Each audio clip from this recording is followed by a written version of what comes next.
The Government of Canada and Zambia are enjoying a strong bilateral cooperation aimed at enhancing the capacity of female police officers to meaningfully participate in the United Nations peacekeeping operations.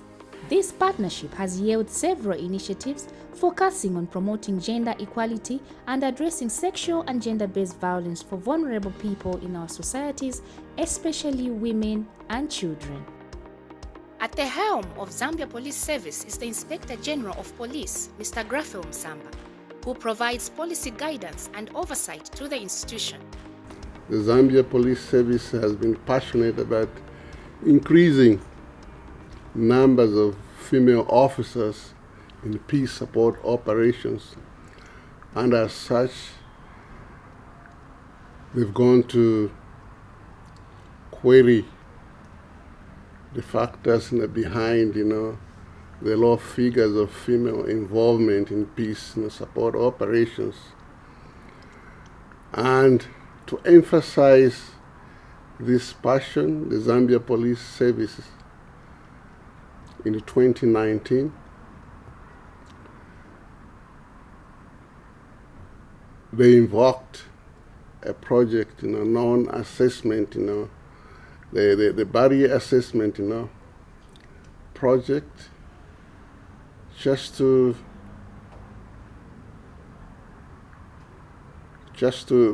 find out more about why figures of female involvement into peace operations were low. The findings in that report went to reveal about 10 barriers that were responsible for impeding the mobilization of women into peacekeeping. And since then, the Zambia Police Service has undertaken to improve on those figures by bringing on board the ELSE project, which operates under the auspices of the Canadian government. Mr. Chomba Chaongopa, the Director for Peacekeeping Support Operations, explains the interventions put in place to address and identify barriers that prevented women from fully participating in the peacekeeping operations mission. It is out of this project that 10 barriers were identified that negatively affect female officers participating in peace support operations. These, amongst others, include lack of information on deployment opportunities, lack of eligible pool, as it has been alluded to earlier, deployment selection and criteria, and indeed lack of skills such as computers and 4x4 motor vehicle driving, among others. The more we reported, I went on to recommend interventions. Zambia Police Service has continued to work with Canada and ELSE Initiative Fund, of course not forgetting UNDP, who are our project managers, in finding remedial mechanisms aimed at addressing these barriers. It is against this backdrop that I'm excited today to inform you that ELSE Initiative Fund did provide us with a number of equipment that include 10 motor vehicles, computers, and other related ICT equipment, which we have been utilizing in mitigating these barriers. Just concluded a one-day orientation workshop for 17 focal point persons who we selected on merit, trained, and equipped with how to assist our office. I now wish to thank the Government of Canada through the bilateral partnership with Zambia for providing finances and technical support through the UNDP Zambia office, who are our reliable project managers on numerous transformative initiatives that we have so far embarked on at addressing these barriers. With funding from the Canadian Government Bilateral ELSE Initiative project, Ms. Corey Van Gaal, Head of Office Canada High Commission to Zambia, highlighted the purpose for the funding. fund a MOWIP study. It's basically an assessment of what the barriers women were facing, not only in joining into or getting access to peacekeeping missions, but also increasing their participation, meaningful participation in those missions. So that means moving from maybe just officer level to also having strategic positions in the leadership structure of UN peacekeeping missions. Unfortunately, there was a lot of barriers that were identified, about 10, which I'm sure you can refer to the manual. But some of the essence of these include soft barriers. So those are things that are socio-cultural barriers, discrimination that women face because of gender roles, traditional gender roles that may impede their ability to get promoted, get access to these opportunities.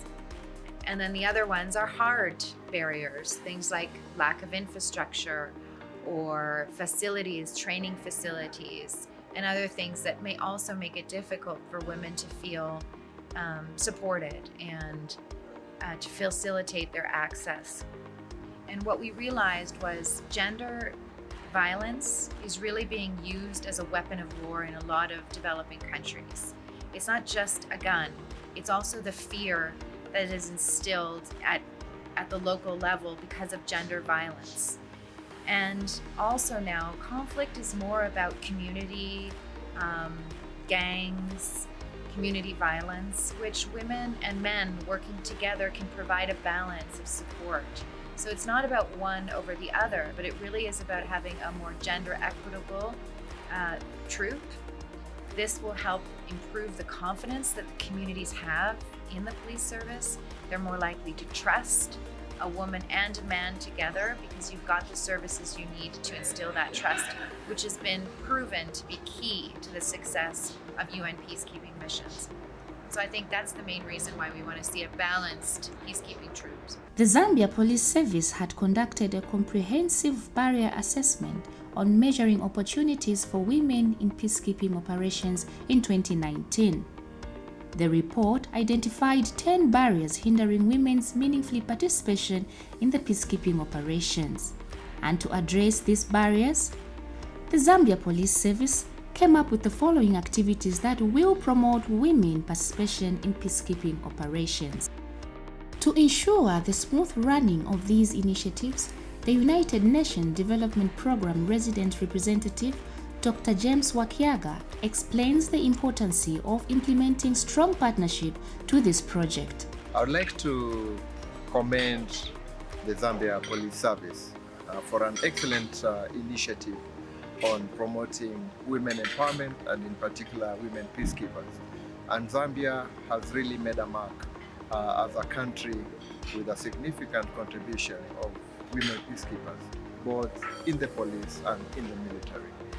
UNDP, in partnership with LC Initiative and Government of Canada, have partnered to support the Zambia Police Service across the board when it comes to issues around the women empowerment, when it comes to the training, and fundamentally was a co-creation of a curriculum on women empowerment policy. Importantly, we've seen quite a significant improvement, particularly for women peacekeeping drivers. And these have been distributed across the different provinces of Zambia. I'm also eager to see women taking leadership position across the Zambia Police Service. And the fact that we are having what we call positive masculinity when it comes to how do we ensure that men also support our women in the police service to be able to contribute, to be able to play their rightful leadership roles and to be able to contribute, and therefore ensuring inclusivity within the Zambia Police Service. To promote MOWIP and its objectives, officers on the Copper Belt and Northwestern provinces recently received training where MOWIP was unpacked to promote ownership and appreciate the LC Initiative project and the measures put in place by the institution to break down the barriers. You know, just at the end of this workshop that we had, MOWIP, it made some of us have the freedom. We felt the fear that has been lingering in us, moving away from us. Now we feel we are able to participate in a peacekeeping mission, duties or rather operations, because of late we used to fear, when you are told of going for peacekeeping, those are war-torn areas, and so when you hear about going for peacekeeping, we would be afraid. Even just the issue of going to drive a manual motor vehicle, we would be scared, and so forth and so on. Now this time around with this initiative, with the knowledge that we have acquired through this workshop, at least we feel so much free and ready to participate in whatever assessments, be it PRESAT, be it whatever. At least we are very much free to say, let me be able to go and render my services elsewhere. Know that as women we have needs that are specific to us and can be fully understood by us women. So if we come in numbers, then it means that we add value even when we go out there. We know that there are women there with specific needs, and those issues that they face can better be handled by us. So I'm just calling upon women to come forward and not shun away. To be honest with you, like myself, I never had any intentions or any zeal of going into the peacekeeping mission. But after attending that workshop, it has increased my zeal. It has given me that feeling to say, actually, I have an opportunity, because we used to think that maybe those people that are on the front desk to do the recruitment, they are the ones that choose who they want and everything. But after learning that, I've come to realize to say, from what the UN have put across as the recruitment criteria, we need to prepare ourselves. You'll find that maybe, yes, you can have the number of years that they want, you can have the driving license, the manual one that they ask for, but there are some certain added skills that we need to have. And as women officers, from that meeting that we had, I think I've learned a lot that I'll even tell my fellow officers to say we need to equip ourselves with these skills before we attend those interviews, so that we are set and we are ready. We are the ones that they are looking for, so that we are picked. My advice to them is we can do it. What men can do, we can also do it. Let's just be ready and equip ourselves with that knowledge, the skills that is they are looking for. We can do it, and we can go there and do just like the way men are doing it. Thank you. From the workshop, which was conducted by service headquarters, as a person who has been in the mission, it added more information, especially that the MOWIP, where measuring of opportunity for women to participate in peacekeeping operation, that component, as I'm sure it's going to increase the numbers, because lately the numbers that we've had in the mission was very minimal compared to other countries that I saw when I was on the mission myself. Basically, we find that when a message is circulated for people to go for peacekeeping, some officers, they make attempts to see us who've been in the mission before. So now this information will be able now to assist officers, because we have been on the ground. We'll be able now to even give them more information, because information is power. When you have right information, you give people the right information. As a result, they make right decisions, because there are a lot of needs surrounding mission areas. So now, if you have people that have just attended a workshop that has added more knowledge, and have also been on the ground, it even makes knowledge so concrete for the would-be participants in peacekeeping assessments and PRESAT standards to tests? Actually, the misconception that we had as female police officers was that once you go for the peace support operation, as a woman officer, you indulge in illicit behavior, like you end up getting married. And the other issue was the money being paid there at the peace support operation was blood money.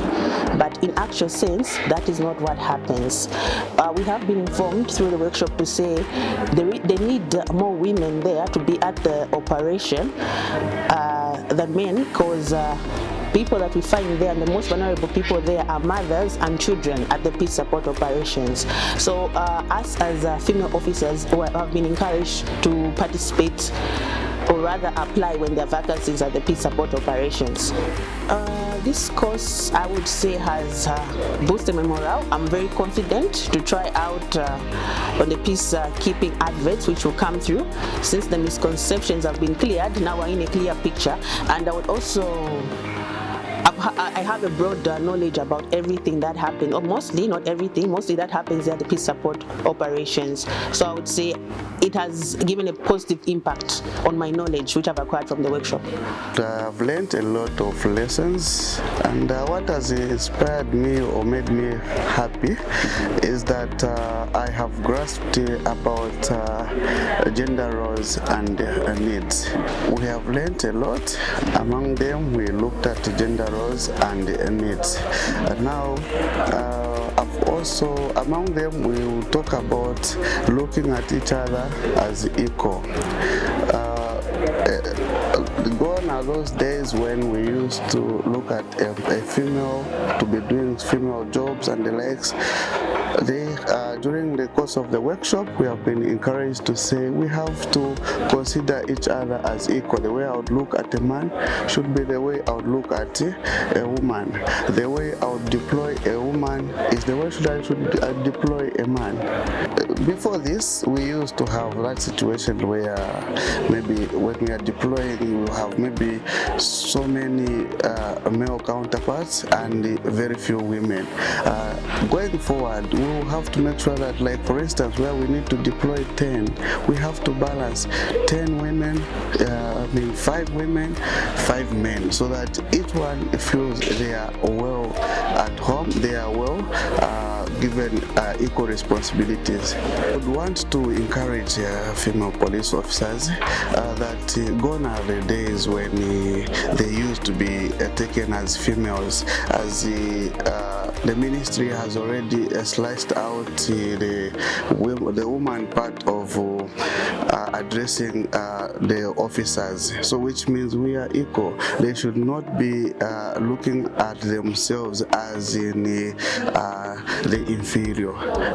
That inferiority complex should be long gone, because the government has come in and we are encouraging all of them, all the female counterparts, to just concentrate on work, and when they are deployed accordingly, they should do it as the male counterparts are doing. As an individual and someone having a position in Zambia Police, I think it's a welcome program. It was very educative, informative, and it will really, help to make certain decisions, when it comes to MOWIP programs. As you are aware, most of the times we look at the women to belong to, to the kitchen and to do these other jobs which we feel are meant for women. But with this information that we have read today, I think it's a very good information that will help the system. When you go for peacekeeping as a woman, in those areas, people have confidence in the women than men sometimes when they are going for sensitization. Because it seems we men will bring competition to other men. When you go in the field there, they think you are looking, maybe we may take away their women. But when a woman goes there, they feel comfortable, they have confidence in the women. So I really encourage women police officers to go and participate. We have learned a lot. We we are actually happy that Zambia Police has developed a policy on gender called gender policy. So it's actually beneficial to us as ladies, whereby we need also to benefit in whatever comes on the plate for the Zambia Police. Because sometimes they would say, no, women can't do this, women can't go in the bush, women can't do what. But with this, we are at par. We are also equal to the task. We need to do anything which comes. There is nothing like, no, me, I'm unable. We just have to do it. So we are very happy with the policy which has come. We see that mostly is concerned about promoting women, not just into peacekeeping operations, but also in participation and in decision making when it comes to police work. So me, as the head of the department, it's incumbent on me to make sure that I include women in decision making within my department. I put capacity in them. We discourage such things as looking down on women, like they're incapable, they can't do or perform as men can do, but we'll make sure that we build capacity in them so that they be part of the decision-making component of our operation within police. The knowledge that I've gained from this workshop will really help me. I'll be able to encourage my officers, my junior female officers, particularly junior officers, especially with regard to the myths and the beliefs that people have that hinders women officers from participating in these peacekeeping missions. I would advise the female officers to endeavor to participate in these peace support operation missions, and I would encourage them to be eligible, that is, prepare themselves. That's like we've learned in the workshop. We've learned that most of the times women are not prepared, and as such this is one of the things that hinders them. So I would always encourage our women to be eligible by preparing themselves, preparing the documents such as a manual driving license, a passport, and as well as other academic credentials that might be needed. I learned a lot of beneficial things in the workshop, and it was so interactive and educative to me. Recently, I never knew that us women were being empowered to also participate in the peacekeeping operations. But having learned about MOWIP, which is the measuring of opportunities for women participating in the peacekeeping operations, I've learned that we are being supported as well, women in the Zambia Police Service, so that we should have that courage to participate in the peacekeeping operations. And I've also learned that the Zambia Police Service is putting in place a lot of things like 4x4 Land Cruisers vehicles, and also computers for us to learn more and be able to participate, especially in things where we were a bit behind. It was very beneficial to me. Having acquired the knowledge that I learned from the previous workshop, I am now ready to participate in peace operations as a woman. The workshop went on well. We learned the benefits of MOWIP. We learned about MOWIP, which we never had knowledge of, and we learned also the gender equality, the importance of us women to go for peacekeeping. Like I myself personally, I was thinking it's only men who can go for peacekeeping. But after this workshop, I think I've benefited a lot, and I think I'm willing to go for peacekeepings. The partnership between Canada and Zambia serves as a model for international cooperation in promoting gender equality and empowering women to effectively participate in peacekeeping operations. By supporting initiatives like MOWIP, we can build a more peaceful and equitable world. This awareness-raising efforts aims to empower female police officers and encourage their active and meaningful participation in peacekeeping operations. Through MOWIP, the Zambia Police Service is working to create a more inclusive and equitable environment for women in peacekeeping and leadership at the national level. By addressing the sexual gender-based violence and promoting women's participation, Ms. Doreen Malambo, who is a course facilitator, explained how the initiative will contribute to the more effective and sustainable peacekeeping effort. From my own observation, I've observed that the female officers who had the negative feelings about participation in peacekeeping operation, they have developed some confidence of wanting to participate in the future assessment for mission service due to having received information on barriers which were affecting them, and the main barrier which they were coming up with, it is that of household constraints. So after explaining to them of the measures that the Zambia Police Service has put in place, together with the support from the Canadian government bilateral Else Initiative Fund and the UN Women Else Initiative Fund, the females officers are actually interested to participate meaningfully in the forthcoming peace support operations. The Zambia Police Service Peace Support Operations Directorate has come up with a number of activities, and one of the prominent one is that of the driving skills training course, which will help the female officers to gain the skills that are suitable in the peace support operations. The partnership between Canada and Zambia serves as a model for international cooperation in promoting gender equality and empowering women to effectively participate in peacekeeping operations. By supporting initiatives like MOWIP, we can build a more peaceful and equitable world.